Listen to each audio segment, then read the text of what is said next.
Viens, j'écoute ce chant. C'est encore possible pour toi de changer de vie et de rencontrer et de ressusciter. Alléluia. Voici 3 clés pour mon exaucement. Nous sommes à la deuxième partie. Cette deuxième partie consiste véritablement la clé des émotions. La semaine passée, on a touché la première clé, celle de filtrer toute information qui parvient à nos oreilles afin de pouvoir détruire notre âme, voire même la mettre en mal en point. Alléluia. Parce que le but du diable, c'est de comment infiltrer notre intérieur afin de déstabiliser notre foi. La foi est celle-là qui permet de faire grandir l'âme, qui permet de soutenir l'âme pour que l'âme en plus puisse nous bénir véritablement. Rentrons maintenant dans la Bible. Prenons notre livre, dans le livre de 1 Corinthiens, chapitre 10, verset 7. Il dit, ne devenez point idolâtres comme quelques-uns d'eux, selon qu'il est écrit, le peuple s'assit pour manger et pour boire, puis ils s'en allèrent pour se divertir. Au verset 8, il dit, ne nous livrons point à l'impudicité comme quelques-uns d'eux qui s'y livrèrent, de sorte qu'il en tomba 23 000 en un seul jour. Au verset 9, il dit, ne tentons point le Seigneur comme le tentèrent quelques-uns d'eux qui périrent par les serpents. Verset 10, il dit, ne murmurez point, voyez, comme quelques-uns d'eux qui périrent par l'exterminateur. Ces choses leur se sont arrivées pour servir d'exemple, et celles qui ont été écrites. Alléluia. Bien-aimés, nous parlerons aujourd'hui de la deuxième clé, celle de gérer nos émotions. La première clé, c'est filtrer toute information qui parvient à nos oreilles. Ne croyons pas aux on-dit. Les on-dit, ce n'est pas biblique. C'est pas vraiment biblique. On-dit n'est pas moral. Lui qui veut te parler, il te parle en face. Il te dit qui lui a dit. Les on-dit sont pas de Dieu. Le pronom on est un pronom indéfini. Un pronom qui ne respecte pas qui ne prend pas ses responsabilités. Quelqu'un qui n'a pas de nom derrière, il ne faut pas l'écouter. Gloire à Dieu. Donc, il faut t'arranger à pouvoir filtrer tout ce qui entre dans ton oreille, comme Jean nous a stipulé au chapitre 1, chapitre 4, où il dit, ne donnez pas foi à tout esprit, car le pronom on est un esprit qui véhicule tout ce qui peut arriver, tout ce qui n'est pas de l'évangile, afin de détruire ta foi qui est à l'intérieur. Dis Amen. La deuxième clé, c'est comment gérer les émotions, les mauvais désirs comme les bons désirs. Comment faire une distinction, comment discerner ce qui est de Dieu, ce qui n'est pas de Dieu. Tes émotions ont besoin d'être filtrées, d'être gérées, bien aimé. Et il est important que tu comprennes la clé qui te permet de gérer les émotions pour ne pas que tu puisses être véritablement conduit vers des erreurs, pour frustrer ton âme, afin de ne pas rentrer dans ta destinée. Qu'est-ce que c'est que ton âme? Ton âme est un esprit aussi. Est une partie divine. Et la partie divine encore de ta vie que Dieu t'a confié véritablement. Il t'a confié cette âme. Tu en es responsable de sa croissance, de sa santé. Et elle, à son retour, elle te donnera tout l'épanouissement que tu souhaiterais. Parce qu'elle est le siège de ton intelligence, le siège de ton intellect, le siège de tes émotions, le siège des bonnes émotions. Elle est le siège aussi de ta croissance spirituelle. Elle est le siège de ton épanouissement financier, richesse. Tout ce qui peut t'épanouir sur la terre, ton âme en est le siège. Est-ce que je parle à quelqu'un? Alléluia. Alors, connais le rôle de l'âme dans l'homme. L'âme a un rôle très puissant, mais c'est du donnant. Plus tu t'occupes de l'âme, plus il te donne ce que Dieu lui a confié pour ton épanouissement sur la terre. Quelqu'un me comprend? C'est pour cela qu'il est important que nous puissions savoir gérer nos émotions pour ne pas contaminer notre âme de mauvais désirs. Parce que nous voulons pas, nous sommes liés véritablement par ce qu'on appelle la filiation paternelle et maternelle. Le lien du sang du père et du sang de la mère, de la lignée patriarche, la lignée du père et la lignée de la mère nous impacte véritablement, sans savoir ce que nos pères ont contacté dans le temps. Quelqu'un pourrait me dire, mais pasteur Kassi, on est né de nouveau. Pourquoi est-ce que ce sang encore peut agir sur nous? Je dis amen, c'est vrai, on est né de nouveau. Mais ta nouvelle naissance est relative à la mentalité de ton esprit, que tu vois les nouvelles dispositions à conduire. Ton âme subit des voies étrangères. Ton âme subit des impacts étrangers. Tu ne peux pas enlever ce sang dans ton corps, non. Mais tu peux la traiter durement, ce sang. Tu peux traiter cette chair durement. Tu peux assujettir ces voies-là au quotidien. Le combat contre Israël et Amalek, c'est de génération en génération. Pourquoi? À cause de l'alliance qu'il y a entre les deux. Est-ce que quelqu'un me comprend? C'est un peu comme ça, comme l'âme et l'esprit, et l'âme et la chair. C'est comme ça. Et le combat doit être perpétuel jusqu'à ce que Jésus revienne. Mais il a vaincu le monde. Dieu ne se permettra jamais que la chair puisse avoir un dessus permanent sur toi si tu veux véritablement sortir de là. Paul pourrait dire au Romains chapitre 7, il dit j'ai le pouvoir, il dit j'ai la volonté moi de pouvoir sortir de là, mais j'ai pas le pouvoir. Pourquoi? Parce que Paul se sent inférieur. Paul se sent, je vais dire, assujetti véritablement par les voies de son père, de la lignée par les voies du sang de ses pères et les voies du sang de ses mères. Et ça agit sur sa vie. Et Paul crie à l'Éternel. Comment il va s'en sortir? Paul dit ce qui est mauvais, ce qui est bien de ces n'habite pas en moi. Oui, pourquoi? Parce que le bien que je vais faire, j'arrive pas à le faire. Mais c'est le mal que j'ai pas envie de faire que je suis en train de faire en Romains chapitre 7. Il dit, mais qu'est-ce qui se passe? Il y a une loi qui est en moi qui lutte. Vous voyez? Qui lutte véritablement ses désirs, qui lutte ses volontés. Il dit, c'est la loi du péché. C'est celle du péché. Et cette loi-là l'empêche véritablement de pouvoir s'épanouir.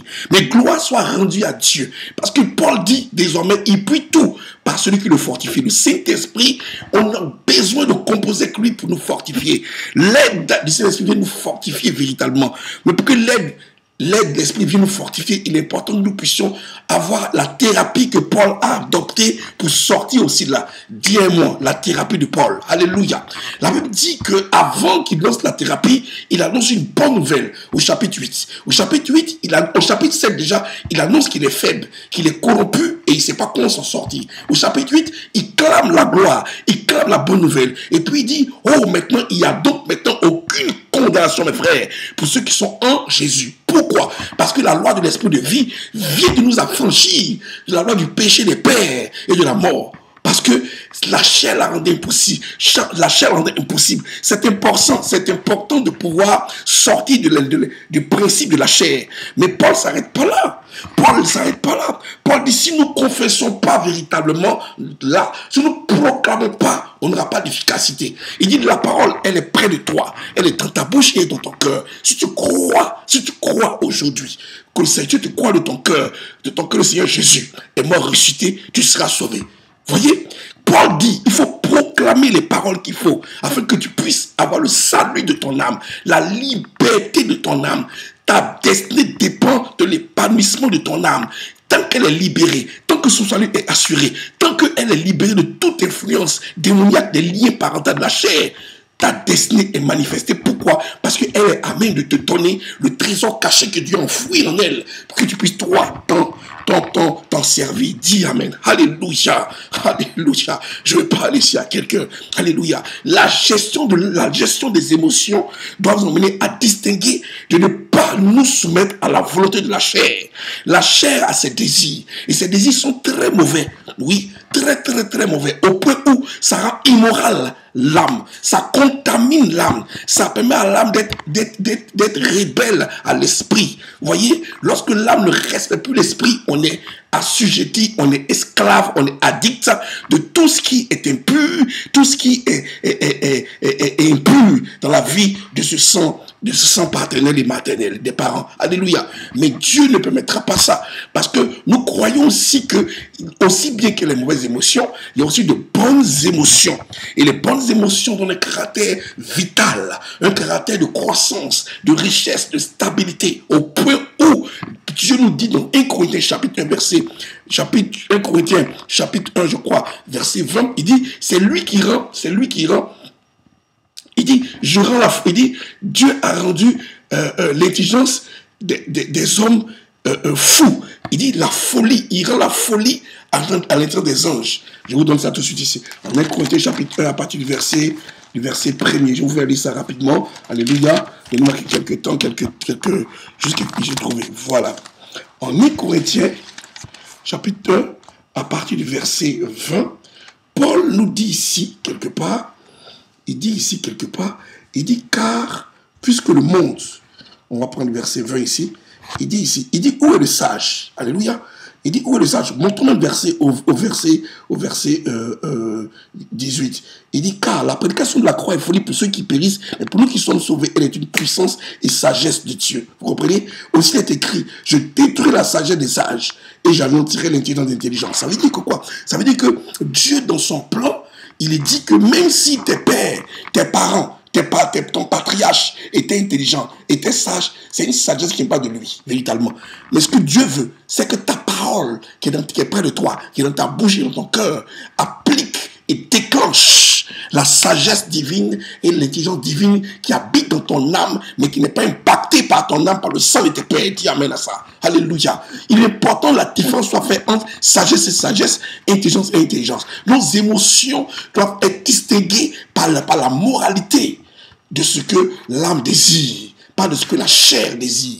Parce que le pourquoi le diable se peut nous poursuivre, c'est à cause du secret qui est caché au niveau de l'âme. L'âme regorge un trésor puissant caché, un trésor qui nous appartient, un héritage divin puissant, un héritage qui nous donne de pouvoir jouir pleinement la bonté de Dieu sur la terre, l'héritage de Dieu sur la terre. Et le diable, c'est ça. C'est pour ça que tu aies de l'argent, que tu n'aies pas de l'argent, que tu sois pauvre ou pas riche, il s'en fout, lui il te poursuit. Parce qu'il veut détruire ton âme pour ne pas que tu jouisses de ce qui est dans ton âme.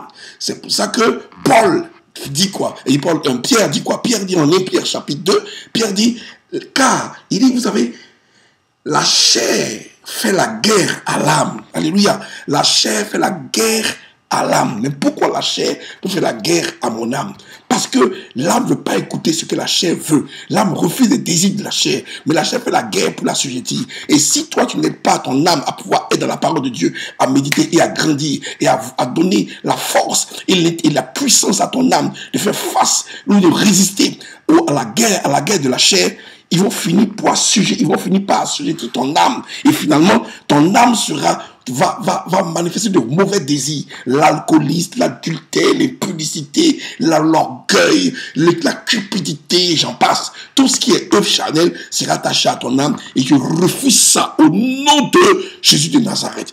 Merci parce que aujourd'hui, je crois que Dieu nous emmène à pouvoir savoir qu'est-ce qui est bon et qu'est-ce qui est mauvais. Au chapitre 12, Paul continue. Au chapitre 12, Paul du livre de Romains, Paul nous dit, il nous exhorte. Et l'exhortation de Paul est très bienvenue parce qu'il sait de quoi il parle. Paul est apôtre des nations pour les païens. Il sait ce qui fatigue les païens. Ceux qui ont accepté le Seigneur et qui viennent, quel lien les parents ont mis sur eux. Ils souffrent, ils font tout. Mais Paul le dit, à vous mes enfants, je vous exhorte, par les compassions de Christ, à offrir vos corps, très souvent même, comme un sacrifice vivant, saint et agréable. Ce qui fera de vous un culte raisonnable. Vous voyez, il dit, c'est un culte raisonnable à Dieu. Quand vous finissez de faire ce jeûne-là, véritablement, un culte pas puissant à Dieu, ne vous conformez plus au siècle présent. Arrêtez d'aller vous asseoir encore avec les païens. Arrêtez d'aller manger les païens. Arrêtez d'aller faire ce qu'ils font. Arrêtez d'aller en boîte. Arrêtez de faire ce qu'il faut. Perdre du temps sur Facebook et consort, tout ça. Il dit, ne vous conformez plus au siècle présent, mais laissez-vous plutôt transformer par le renouvellement d'intelligence. Cette intelligence-là qui vous permet de pouvoir toucher les choses du ciel, gagner les choses du ciel, contrôler le monde, être les meilleurs en classe, les meilleurs dans les concours, les meilleurs partout, être la tête mais jamais la queue. C'est de ça qu'il s'agit, bien aimé. Alléluia. Nous devons marcher selon l'esprit, mais pas selon la chair. Les désirs de la chair sont contraires à ceux de l'esprit, dit Galates. Alléluia. Et Dieu veut nous emmener à gérer nos émotions pour ne pas que nous tombons dans les mêmes erreurs que nos pères. Ce qui est écrit en 1 Corinthiens chapitre 10, où il dit que